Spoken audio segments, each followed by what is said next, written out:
नमस्कार। आज हम यहाँ पर पंचतंत्र की कहानी खरगोश की चतुराई सुनेंगे। एक बार किसी घने वन में एक बहुत बड़ा शेर रहता था। वह रोज शिकार पर निकलता और एक ही नहीं, दो ही नहीं, कई कई जानवरों को खत्म कर देता था। जंगल के जानवर डरने लगे कि अगर शेर इसी तरह शिकार करता रहा तो एक दिन ऐसा आएगा कि जंगल में कोई जानवर नहीं बचेगा। सारे जंगल में सनसनी फैल गई।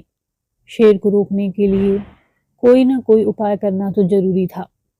एक दिन जंगल के सारे जानवर इकट्ठा हुए और इस प्रश्न पर विचार करने लगे कि करें तो क्या करें। अंत में उन्होंने तय किया कि वे सब शेर के पास जाकर उससे इस बारे में बात करेंगे। दूसरे दिन जानवरों के एक दल ने शेर के पास जाकर पहुंचा। उनको अपनी ओर आते देखकर शेर घबरा गया और उसने गरज कर पूछा, क्या बात है, तुम सब यहाँ क्यों आ रहे हो? जानवर दल के नेता ने कहा, महाराज, हम आपके पास निवेदन करने आए हैं।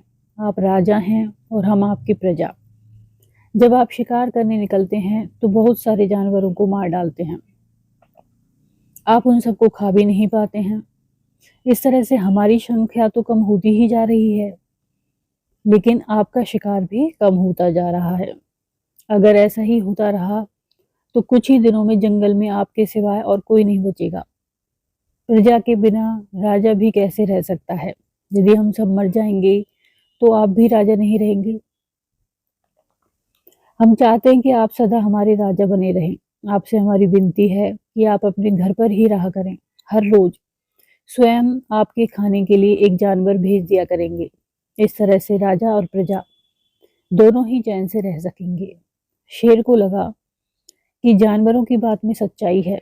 उसने पल भर सोचा, फिर बोला, अच्छी बात नहीं है, मैं तुम्हारी बात को मान लेता हूँ, लेकिन याद रखना, अगर किसी भी दिन तुमने मेरे खाने के लिए पूरा भोजन नहीं भेजा तो मैं जितने जानवर चाहूंगा मार डालूंगा। जानवरों के पास तो और कोई चारा नहीं था, इसलिए उन्होंने शेर की शर्त मान ली और अपने अपने घर चले गए। उस दिन से हर रोज शेर के खाने के लिए एक जानवर भेजा जाने लगा। इसके लिए जंगल में रहने वाले सब जानवरों में से एक एक जानवर बारी बारी से चुना जाता था। कुछ दिन बाद खरगोशों की बारी भी आई। शेर के भोजन के लिए एक नन्हे से खरगोश को चुना गया। वह खरगोश जितना छोटा था उतना ही चतुर था। उसने सोचा, बेकार में शेर के हाथों मरना मूर्खता है। अपनी जान बचाने का कोई ना कोई उपाय अवश्य करना चाहिए और हो सके तो कोई ऐसी तरकीब ढूंढनी चाहिए जिससे सभी को इस मुसीबत से सदा के लिए छुटकारा मिल जाए। आखिर उसने एक तरकीब सोच ही निकाली। खरगोश धीरे धीरे आराम से शेर के घर की ओर चल पड़ा।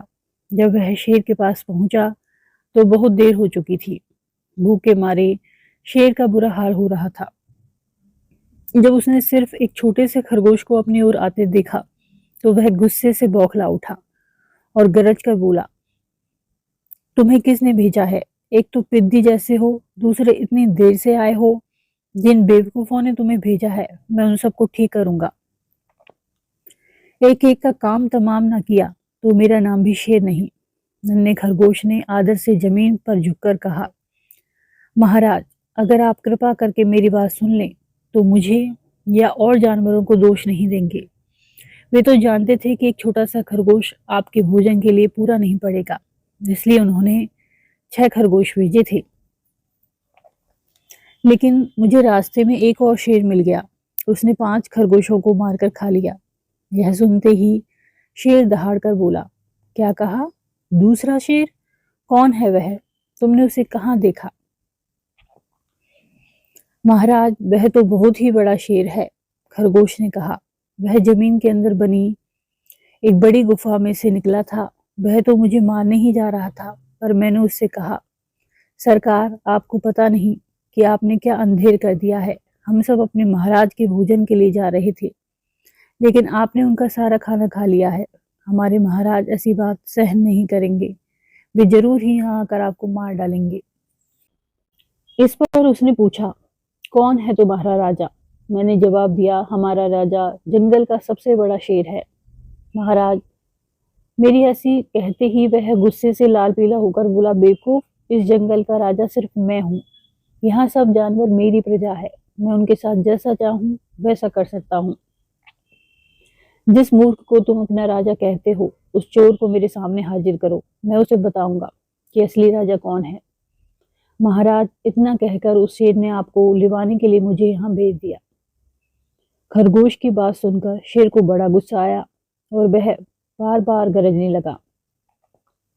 उसकी भयानक गरज से सारा जंगल दहलने लगा। मुझे फौरन उस मूर्ख का पता बताओ, शेर ने दहाड़ कर कहा। जब तक मैं उसे जान से न मार दूंगा, मुझे चैन न मिलेगा। बहुत अच्छा महाराज, खरगोश ने कहा, मौत ही उस दुष्ट की सजा है। अगर मैं और बड़ा और मजबूत होता तो मैं खुद ही उसके टुकड़े टुकड़े कर देता। चलो, रास्ता दिखाओ, शेर ने कहा। फौरन बताओ किधर चलना है। इधर आइए महाराज, इधर। खरगोश रास्ता दिखाते हुए शेर को एक कुएं के पास ले गया और बोला, महाराज, वह दुष्ट शेर जमीन के नीचे किले में रहता है। जरा सावधान रहिएगा। किले में छुपा दुश्मन खतरनाक होता है। मैं उससे निपट लूंगा। शेर ने कहा, तुम ये बताओ कि वह कहाँ है। पहले जब मैंने उसे देखा था तब तो वह यहीं बाहर खड़ा था। लगता है आपको आते देकर वह किले में घुस गया। आइए मैं आपको दिखाता हूँ। खरगोश ने कुएं के नजदीक आकर शेर से अंदर झांकने के लिए कहा। शेर ने कुएं के अंदर झांका तो उसे कुएं के पानी में अपनी परछाई दिखाई दी। परछाई को देखकर शेर जोर से दहाड़ा। कुएं के अंदर से आते हुए अपनी ही दहाड़ने की गूंज सुनकर उसने समझा कि दूसरा शेर भी दहाड़ रहा है। दुश्मन को तुरंत मार डालने के इरादे से वह फौरन कुएं में कूद पड़ा। कूदते ही पहले तो वह कुएं की दीवार से टकराया, फिर धड़ाम से पानी में गिरा और डूबकर मर गया। इस तरह चतुराई से शेर से छुट्टी पाकर नन्हा खरगोश घर लौटा। उसने जंगल के जानवरों को शेर के मारे जाने की कहानी सुनाई। दुश्मन के मारे जाने की खबर से सारे जंगल में खुशी फैल गई। जंगल के सभी जानवर खरगोश की जय जयकार करने लगे। धन्यवाद। यदि ये कहानी आपको पसंद आती है तो उसको लाइक करें, चैनल को सब्सक्राइब करें, कमेंट करें और शेयर करें। Thank you.